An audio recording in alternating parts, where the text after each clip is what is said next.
Nosso tema é, como você deve ter visto na descrição, política e desesperança. De repente, quando você viu o tema, você falou, ah, meu Deus, nós vamos falar desse assunto, mas nós precisamos falar desse assunto, né? Agora, quando a gente fala desse assunto, o que a gente sente é mesmo desesperança, não é verdade? Nós ficamos desesperançados quando nós falamos sobre esse assunto. Quando a gente fala de política, a gente já pensa, ah, isso não é assunto para nós, isso não é assunto para crente. Ou então, quando se fala de político, a classe tem estado tão desacreditada, mas nós precisamos falar sobre esse assunto. Porque o Senhor Deus nos deixou um mandato cultural e um mandato social. E, queridos, o mandato cultural quer dizer que nós temos que cuidar de todas as coisas ao nosso redor. Nós temos um mandato cultural, um mandato social e um mandato espiritual. O nosso mandato social e o nosso mandato cultural, eles implicam em que precisamos mesmo cuidar de todas as coisas. E Gênesis, capítulo 1, versos de 27 a 30, fala de quando Deus nos criou e fala para que Deus nos criou. Gênesis 1, de 27 a 30. Você vai poder ler junto com a gente. E o texto diz assim: criou Deus, pois, o homem, a sua imagem, a imagem de Deus o criou. Homem e mulher os criou. E Deus os abençoou e lhes disse: sede fecundos, multiplicai-vos, enchei a terra e sujeitai-a. Dominai sobre os peixes do mar, sobre as aves dos céus e sobre todo animal que rasteja pela terra. E disse Deus ainda: eis que vos tenho dado todas as ervas que dão sementes e se acham na superfície de toda a terra, e todas as árvores em que há fruto que dê semente. Isso vos será para mantimento, e a todos os animais da terra, e a todas as aves dos céus, e a todos os répteis da terra, em que há fôlego de vida, toda a erva verde lhe será para mantimento, e assim se fez. E assim o Senhor colocou toda a criação para que cuidássemos dela. E assim Deus criou o homem e deu um propósito ao homem. Você vai criar do restante, você vai cuidar do restante da criação que eu criei. Esse foi o propósito de Deus para o homem. E isso foi crescendo, isso vai progredindo. Assim como nós temos que cuidar do meio ambiente, da natureza, nós temos que cuidar das cidades, temos que cuidar de tudo mais. E por falar em cuidar da cidade, isso tem a ver com o termo política. O que é política? Bom, Aristóteles, lá no século VI a.C., diz que o homem é um animal político.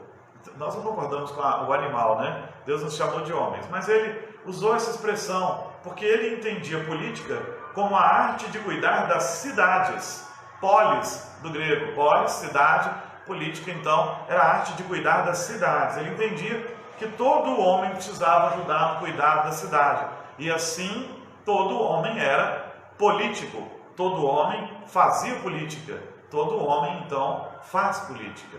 A cidade era a responsabilidade de todos naquela época, e ainda é até hoje.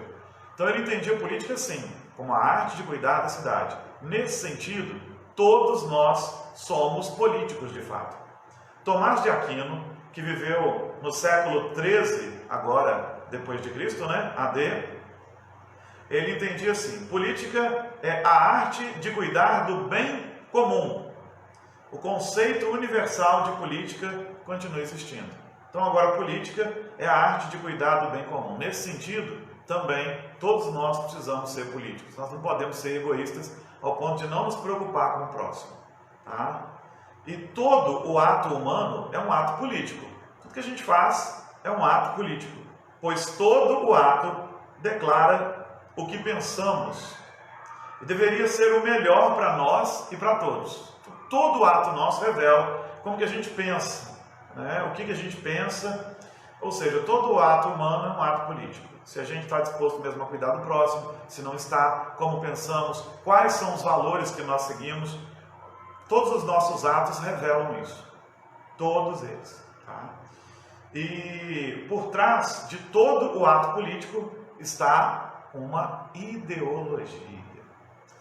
E eu não vou me aprofundar nas ideologias existentes. Eu vou falar o básico para chegar aonde eu quero chegar em termos de argumentos sobre esse assunto da política, tá? Eu não vou esgotar todas as ideologias, não. Isso é impossível num estudo só, ficaria grande, ficaria desnecessário. O que é ideologia, então? A ideologia é uma compreensão do que seja a sociedade e de como ela deve funcionar. Então, ideologia é o modo como você compreende a sociedade e como você entende que ela deva funcionar, tá? Nos tempos modernos, há duas ideologias que disputam a supremacia política, o socialismo e o capitalismo. Se tem duas correntes ideológicas que disputam hoje espaço no mundo, são o socialismo e o capitalismo. O socialismo recebeu um grande golpe, né, com o desfacelamento da União Soviética, tudo, mas ele mudou de cara e ele continua por aí, e o capitalismo também continua por aí. Eles têm vertentes, não dá para discutir tudo, mas vamos entender assim o básico do que é o socialismo. O socialismo, da perspectiva do socialista, é o seguinte: a sociedade é maior do que o indivíduo, de modo que o fruto do trabalho de todos deve ser igualmente distribuído entre todos. Isso é um resumo. Se funciona, se não funciona, daqui a pouco a gente vai ver. Mas o resumo disso, e o discurso começa com esse resumo: a sociedade é maior do que o indivíduo, de modo que o fruto do trabalho de todos deve ser igualmente distribuído entre todos. Tá, então esse é o pensamento socialista, básico. E o pensamento capitalista? Como é que é? O pensamento capitalista é o seguinte: o indivíduo deve trabalhar para produzir para si, de modo que o fruto do trabalho do indivíduo deve ser usufruído por ele, pelo indivíduo. Então o socialismo entende que todos nós devemos trabalhar e depois devemos pegar tudo isso e dividir igualmente por todo mundo. O capitalismo vai dizer o seguinte: não é justo. Todos devem trabalhar, mas devem desfrutar daquilo que receberam na medida em que trabalharam. Né? Quem trabalhou mais, conquistou mais, recebe mais. Quem trabalhou menos, conquistou menos, desfruta menos. É o pensamento capitalista. E o pensamento socialista não importa quanto você trabalhou, todos vão trabalhar. Eles partem do princípio de que todos vão trabalhar, então tudo será dividido igualmente entre todos. Bom, esses são os dois modos de pensar das duas correntes. Pelo menos em tese, o resumo do discurso de ambos. Se você olhar para eles, você vai dizer: poxa, todo mundo está correto em certa medida. Se todo mundo trabalhar, todo mundo merece receber o mesmo tanto. Se trabalhar. O outro lado também parece fazer muito sentido. Puxa, quem trabalhou mais merece receber mais, quem trabalhou menos merece receber menos. Mas será que isso funciona? Será que os dois discursos funcionam? O socialismo ele varia de forma. Tem desde o comunismo até a social-democracia. O comunismo normalmente, e sempre, melhor dizendo, o comunismo é sempre uma ditadura. E a social-democracia é aquela que, em tese, você tem uma democracia, eleições populares, você não tem intervenção nas eleições, todos são eleitos democraticamente, mas o princípio continua sendo do socialismo, que o fruto do trabalho de todos é dividido igualmente entre todos. No capitalismo varia, desde o capitalismo selvagem até o neoliberalismo. O capitalismo selvagem é o mais extremo do capitalismo, né? Se você trabalha, você tem; se você não trabalha, você não tem, e isso chega ao extremo. Então você tem várias correntes. Dentro das duas ideologias, você tem várias correntes. Dessas políticas são desenvolvidas as mais diversas ideologias. E essas ideologias dão origem aos mais diversos partidos políticos. Então, quem representa essas ideologias? São os partidos políticos. Por exemplo, no Brasil, a gente tem no comunismo o PCdoB, que é o comunismo ditatorial. Né? Pela visão do PCdoB, o comunismo é ditatorial mesmo. Se eles chegam ao poder, eles entendem que tem que ser assim. O PT é uma social-democracia com maior controle do Estado. Se funciona, se não funciona, não vou entrar nesse mérito agora. Só estou te explicando que é assim, tá? Com maior controle do Estado. E o PSDB é uma social-democracia com menor controle do Estado, mas ainda é socialismo. E no capitalismo, a gente tem os democratas, que é o liberalismo com um Estado mais forte. E nós temos o Partido Liberal, o PL, por exemplo, que é neoliberalismo com presença mínima do Estado. Aí, né, a economia vai se reger, as empresas vão ser todas privadas e o Estado vai interferir o mínimo possível. Agora, nesse momento, não vou entrar no mérito de qual seria o melhor, a melhor vertente, qual seria a melhor ideologia. Agora não, tá? Agora vem a desesperança. E a desesperança de ambos os sistemas. Você tem um problema com ambos os sistemas ideológicos e com todas as suas correntes. Por quê? Porque ambas as ideologias, tanto comunismo como socialismo, embora dentro de todas as correntes que eles possam ter, todas essas ideologias, elas frustram aqueles que acreditam nelas. Por que elas frustram aqueles que acreditam nelas? Você mergulha de cabeça em uma ideologia dessa e de repente você se vê decepcionado com o político, com a política, com o partido. Por que você se vê decepcionado? A causa da desesperança. Qual é? Por que, né, de repente um social-democrata já não acredita mais no seu partido social-democrata? Por que um capitalista liberal já não acredita mais no seu partido liberal? O problema das duas ideologias é que elas não têm como fazer surgir o homem ideal para o seu sistema.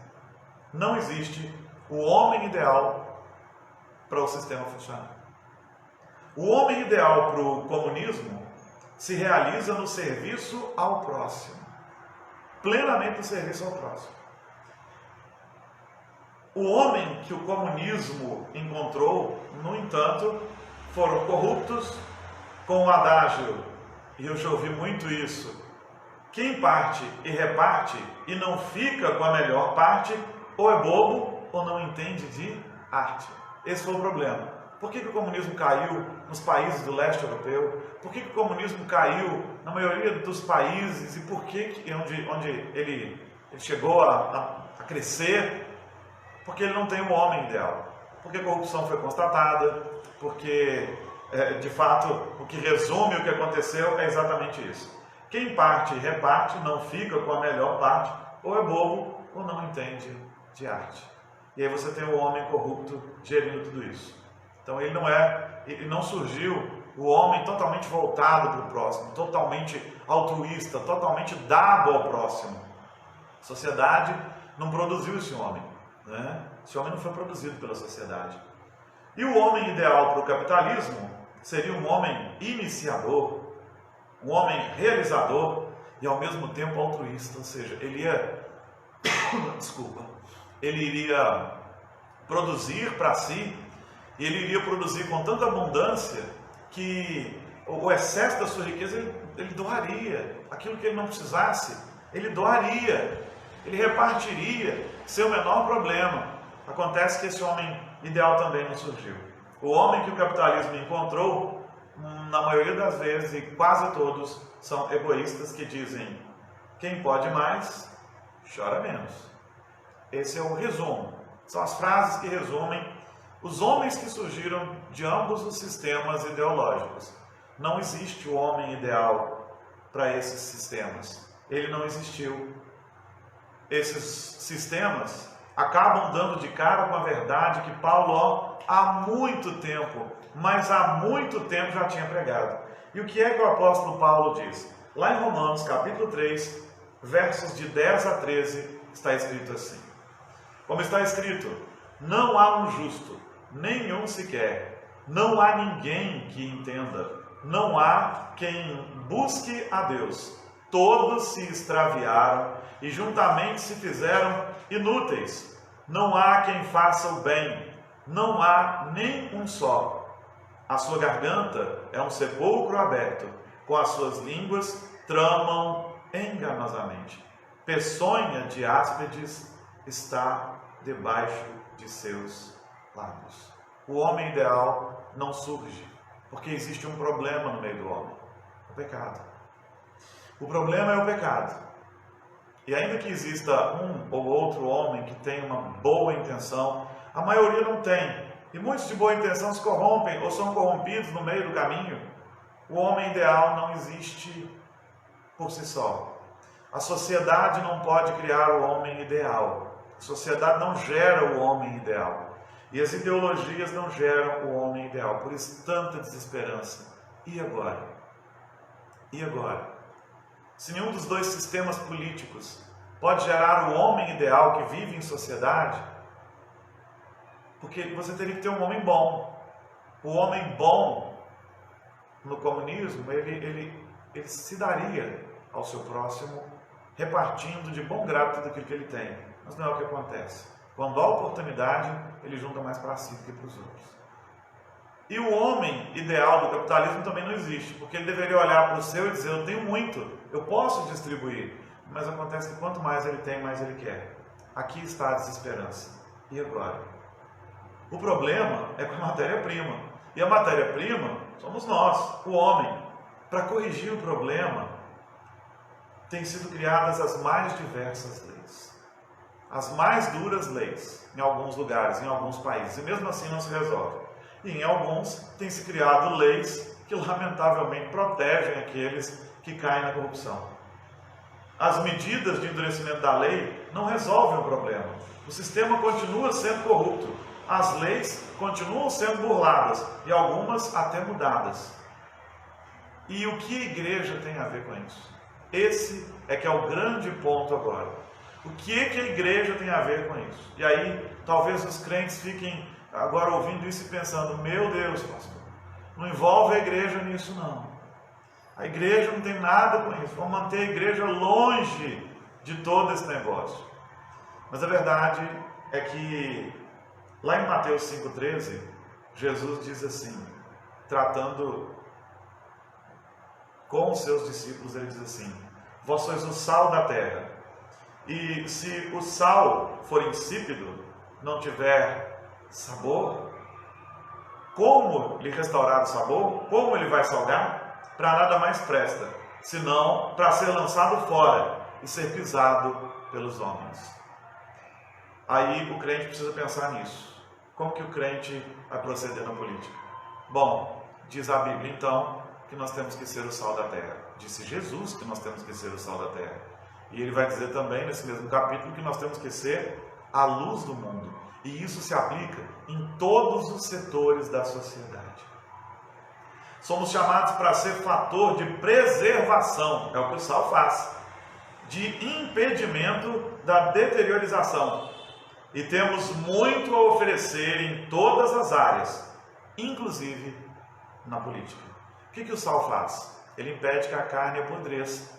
Ele conserva a carne era salgada antigamente. Quando não havia geladeira, então, ela era salgada. E isso impedia seu apodrecimento, sua deteriorização. Isso impedia que ela se estragasse. Agora vem Jesus e diz assim: vocês crentes são o sal da terra. Nós somos o fator que precisa fazer com que coisas importantes sejam conservadas, inclusive na política e também na política. A questão é: temos nós, os cristãos, de oferecer ao Brasil pessoas sérias, capazes de contribuir para que a coisa pública seja administrada de modo a prover o bem comum. O que nós estamos dizendo é que precisamos de políticos cristãos, ou melhor, cristãos políticos. Nós não precisamos de um presidente evangélico, mas um presidente cristão, mas se um cristão autêntico chegar lá, isso faz muita diferença. Então nós precisamos de cristãos que tenham vocação para a política e, sendo vocacionados para a política, se lancem nesse ambiente e sejam eleitos. Eu não estou defendendo, por exemplo, que a gente crie um curral eleitoral igual muitos segmentos fazem. Isso é um absurdo, isso é vergonhoso. Cada crente vota em quem ele entende, ele olha as instruções bíblicas, ele olha as instruções de Deus para essa área, ele ora a respeito, ele estuda a vida do indivíduo, então ele vota com consciência. Eu não estou aqui para fazer campanha para A ou para B e para impor nada disso a ninguém. A igreja não pode fazer isso. Mas temos que orar e trabalhar para que vocações sejam despertadas em crentes. Porque nós ficamos encolhidos, então, quem é que chega lá? Aqueles que têm más intenções. aqueles que têm más intenções. E podemos servir de outras maneiras mesmo, né?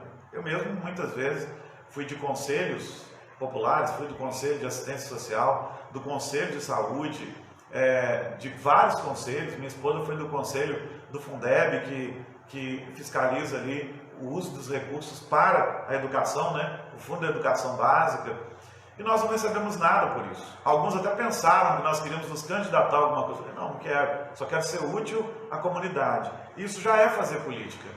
Mas podemos ter homens e mulheres de Deus que cheguem à política e que façam diferença. Eu sei, muitos têm feito vergonha e têm se corrompido.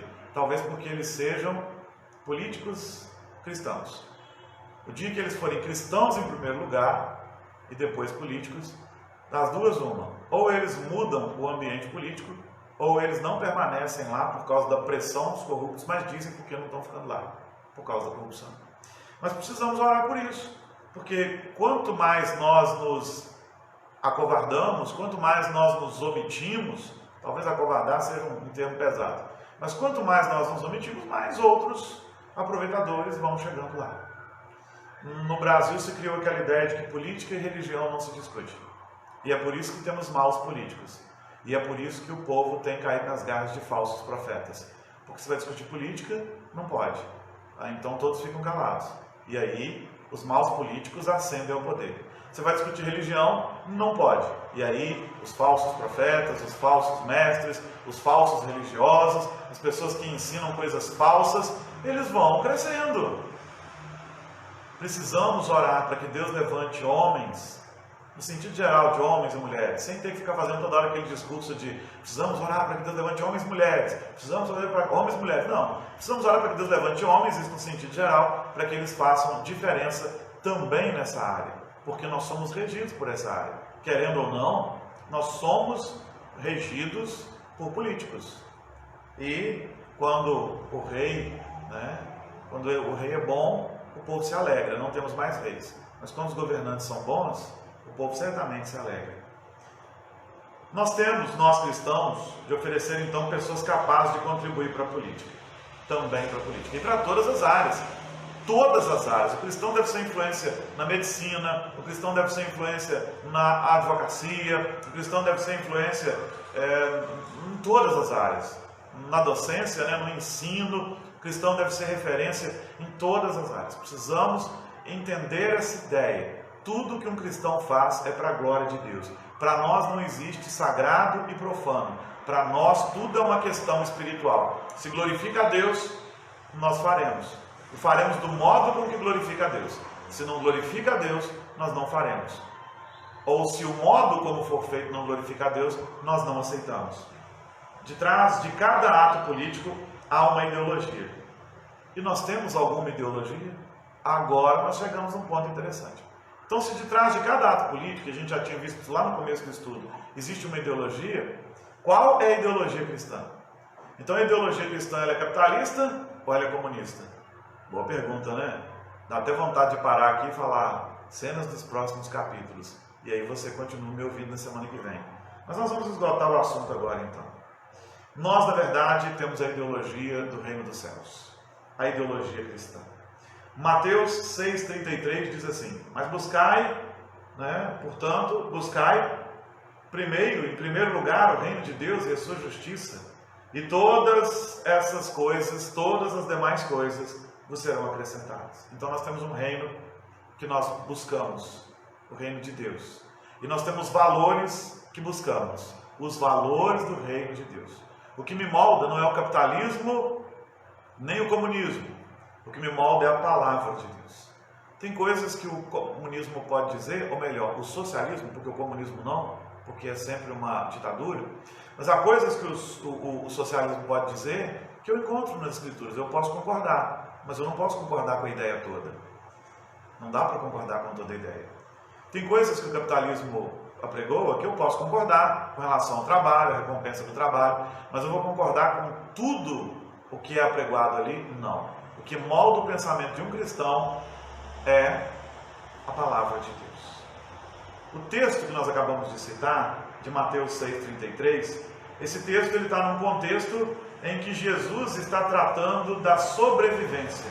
Em outras palavras, Em outras palavras, Jesus está dizendo: não se preocupem com o amanhã. Se vocês buscarem o reino de Deus, Deus cuidará do resto. Então nós, como povo de Deus, nós precisamos buscar o reino de Deus e então agir como cidadãos do céu.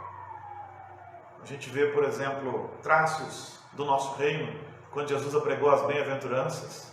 Bem-aventurados os humildes. E nesse caso, tanto o capitalismo como o socialismo geram pessoas nada humildes. A humildade não é pobreza. A humildade é outra coisa. Pobreza é falta de recurso financeiro.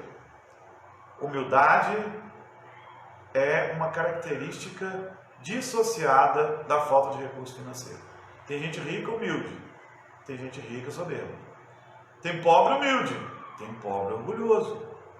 Tá? Então, humildade tem a ver com a nossa reação, com o nosso agir, com o modo de falarmos, com o modo de agirmos, com o modo de recebermos as coisas, tem a ver com caráter e não com condição financeira. Tá? Quando a gente pensa no reino dos céus, o Senhor nos fala que bem-aventurados são os humildes, bem-aventurados são os mansos, bem-aventurados são aqueles que choram, bem-aventurados são os que se preocupam com o próximo. As características de um cidadão do reino dos céus são paz, amor, alegria, longanimidade, benignidade, bondade. São essas as qualidades de um cidadão do reino. E o cidadão do reino, ele busca a justiça, ele é justo, ele não aceita suborno, nem em favor do rico, nem em favor do pobre, que há ideologias que favorecem o pobre pelo simples fato dele ser pobre, ainda que ele esteja errado. E há também distorções ideológicas que favorecem o rico pelo fato de ele ser rico, ainda que ele esteja errado. Nós não podemos concordar com isso, aceitar isso. O que é o reino de Deus, então? Aí nós vamos para Daniel 2, 44 a 45. Daniel 2, 44 a 45. Daniel está interpretando lá os sonhos de Nabucodonosor. Nós temos uma questão de uma estátua e o texto diz assim: mas nos dias desses reis, o Deus do céu levantará um reino que não será jamais destruído. Aqui Daniel já está interpretando lá a visão do rei. E este reino não passará a outro povo, esmiuçará e consumirá todos esses reinos, mas ele mesmo substituirá para sempre, de maneira que viste que do monte foi cortada uma pedra sem auxílio de mãos, e ela esmiuçou o ferro, o bronze, o barro, a prata, o ouro. O grande Deus fez saber ao rei o que há de ser depois disto. Certo é o sonho e fiel a sua interpretação. O reino de Deus é o fim da história representada pela estátua. A estátua representava vários reinos, e o reino de Deus é aquele que vai se sobrepor a todos esses. Um dia nós habitaremos nesse reino. É bom já irmos treinando e pensando sobre isso. A estátua representa toda a tentativa humana de resolver o problema da humanidade sem levar em conta a vontade de Deus. E esse é o grande problema. Quando você faz do dinheiro o seu Deus, quando você faz do Estado o seu Deus, quando você faz do que é seu particular o seu Deus, você está tentando resolver as coisas sozinhos. E o que Nabucodonosor ouve da boca de Daniel quando interpreta a sua visão, a visão que Nabucodonosor tinha tido, reino de Deus é aquele que substituirá todos esses reinos, todos esses pensamentos ideológicos. O cristão precisa se pautar pelo reino de Deus. Pôr em primeiro lugar o reino de Deus é buscar em tudo o que é superior e o que é definitivo. É isso que nós temos que procurar. Perguntar para Deus como agir em cada situação. Perguntar ao Senhor através da sua palavra como agir em cada situação e em cada circunstância, buscando na palavra dele. O reino de Deus é o iniciar de uma nova história. História de louvor, justiça e amor. É um projeto para a sociedade. Sociedade onde há amor, como em Romanos 12:10, onde há igualdade, como em 2 Coríntios 8:17, onde há paz, como em Tiago 3,18, onde há justiça, como em 1 Pedro 2,24. Mateus capítulo 6, verso 10 diz assim: venha o teu reino, seja feita a tua vontade, assim na terra como no céu. Nós precisamos desejar a vinda do reino do Senhor. Estamos pedindo aqui nessa oração, na oração do Senhor, que a vontade de Deus prevaleça. Aqui e agora. Estamos pedindo que os que não creram no Senhor, eles sejam mudados, transformados. Mas como que isso poderia acontecer agora? Através dos representantes do reino de Deus, os crentes em Cristo Jesus. Nós temos que aprender a colocar a nossa posição, a nossa opinião, a opinião de Deus, a opinião da palavra. A igreja tem que aprender a emitir opiniões sobre as coisas. E a igreja somos nós, cada um de nós. Cada um de nós. Nós não podemos viver alienados. Nós não podemos viver alienados. E muitas vezes a sociedade procurou na igreja respostas. Hoje, muitas vezes, não procura mais. Quantas vezes você ouve perguntas do tipo: o que Deus pensa disso? O que a Bíblia diz sobre isso? O que a sua igreja pensa sobre isso? E as perguntas estão se tornando cada vez menos frequentes. Por quê? Porque nos últimos tempos a igreja tem silenciado. E ela não pode. Emitir a nossa opinião, mostrar a opinião de Deus, isso é política também. O reino de Deus é um novo estado de coisas, onde só a vontade de Deus é feita e perfeitamente. Esse reino de Deus, pleno assim, só vai ser estabelecido quando Jesus voltar. Mas nós, os crentes em Cristo Jesus, já precisamos difundir, espalhar os valores desse reino. São maiores do que capitalismo, são maiores do que socialismo. São as coisas do Senhor. E só o Senhor Jesus pode fazer aflorar em nós esse homem ideal. Porque é Ele quem perdoa pecados, Ele quem trata do nosso pecado, Ele quem muda a nossa natureza toda. O homem que o capitalismo não pode fazer surgir, Jesus pode. O homem que o socialismo não pode fazer surgir, Jesus pode. Ele pode. Romanos 14, 17 diz assim: porque o reino de Deus não é comida nem bebida, mas justiça e paz e alegria no Espírito Santo. Nós temos o Espírito Santo e precisamos mostrar ao mundo essa diferença, inclusive nessa área. Buscar o reino de Deus é buscar justiça, correção, os bons princípios que a palavra de Deus nos deixou. Os bons princípios que ela nos deixou. Jeremias 22, 3. Assim diz o Senhor: exercei o juízo e a justiça, e livrai o expoliado da mão do opressor. E não oprimais ao estrangeiro, nem ao órfão, nem à viúva, nem façais violência, nem derrameis sangue inocente neste lugar.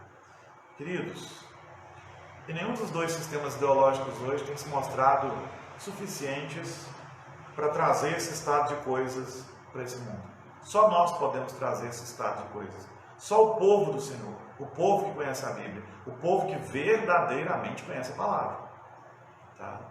Isso é uma coisa para a gente pensar, porque muitas vezes a gente ouve assim: irmão, vota em irmão, crente, vota em crente. Mas aí você tem que ver se o sujeito é mesmo cristão ou se ele só é nominalmente cristão. Porque se ele for só nominalmente cristão, suas atitudes não forem condizentes com a de um cidadão do reino, você tem que tomar cuidado, talvez nem votar nele, porque senão você pode envergonhar o reino dos céus, digamos assim. Você pode envergonhar o cristianismo que você pregou. A ideologia cristã é o reino de Deus. Quer o cristão tenha ou não tenha vocação política, deve agir de modo a expressar a sua ideologia. Ou seja, eu posso nunca ser candidato a nenhum cargo público e eu não serei. Nunca senti o chamado para isso. Senti o chamado para ser isso que sou aqui. Um pastor e alguém que serve a sociedade, mas não com remuneração. Eu tenho vocação pastoral, eu não tenho vocação política. Ainda que eu não tenha vocação política, certamente precisarei mostrar os valores do reino nesse mundo.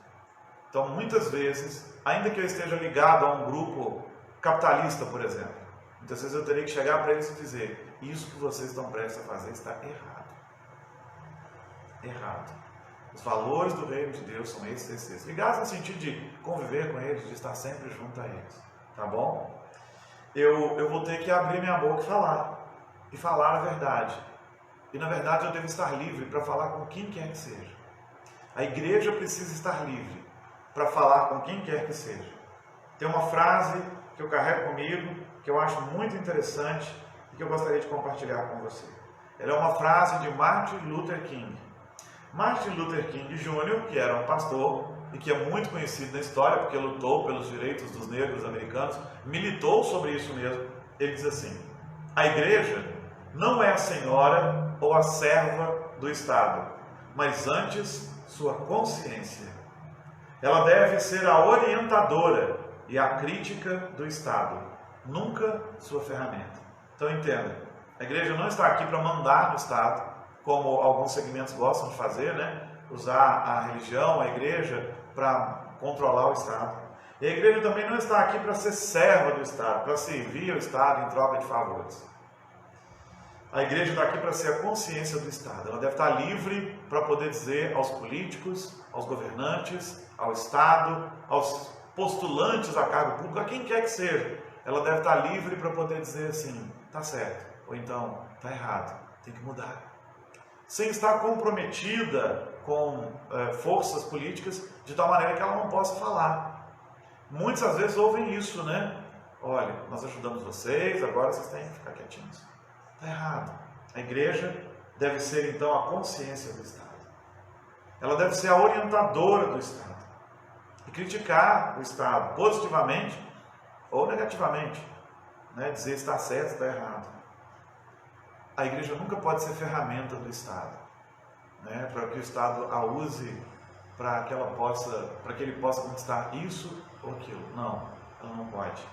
Mas temos que fazer a diferença no mundo em que nós vivemos. No mundo em que nós vivemos. Sim, muitas vezes você vai ser levado a escolher o menos pior, nem é o melhor. E muitas vezes você vai ter que olhar para um sistema ideológico e dizer, esse sistema não serve para mim de jeito nenhum.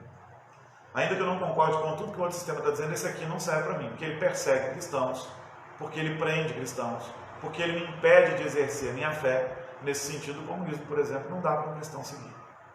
Porque ele persegue cristãos, porque ele apregou que a religião é o ópio do povo, né, a droga que deixa o povo escravo. Então não dá para a gente simplesmente dizer amém para um sistema desses. Nós não podemos dizer, tá? Mas isso também não quer dizer que você vai idolatrar um sistema. Ah, o sistema tal é melhor, o sistema capitalista então é melhor do que o sistema comunista, por isso não. Lembre-se que se você colocar o seu coração integralmente nessas coisas, elas podem se tornar seus ídolos. E você pode se decepcionar. Coloque seu coração em Jesus. Busque os valores do reino. Busque os valores da palavra de Deus. E quando necessário, diga às pessoas ao seu redor o seguinte, olha, isso está certo, porque a Bíblia diz assim. Ou está errado, porque o Senhor nos ensinou assim. E para você refletir um pouco mais, eu queria deixar para você uma recomendação. Tem um filme maravilhoso, baseado em fatos reais, filme histórico, de um político inglês chamado William Wilberforce. William Wilberforce foi o político que lutou pela libertação dos escravos na Inglaterra. Ele era um cristão e ele tinha um drama. Ele queria servir a Deus, mas ele não sabia se ele devia servir a Deus na política. Ele tinha um chamado político, mas ele entendia que para servir a Deus, ele serviria melhor sendo um ministro do Evangelho, um pastor. Mas enfim, ele acaba sendo direcionado para a vida política e ele se torna uma bênção na vida política da Inglaterra. O nome do filme é Jornada pela Liberdade. Jornada pela Liberdade. Se você tiver a oportunidade, assista esse filme. Ele nos leva a uma reflexão muito preciosa. É um homem crente, um homem cristão, que viveu num tempo de muitos conflitos políticos no seu país, que teve que lidar com as questões da política dentro do seu país, e ele foi luz no meio do parlamento inglês, e ele, de fato, lutou de tal maneira que ele foi um dos grandes conquistadores da liberdade dos escravos negros ali no Reino Unido. Vale a pena você assistir. Que Deus possa abençoar a sua vida e seu coração de uma maneira muito especial, em nome de Jesus.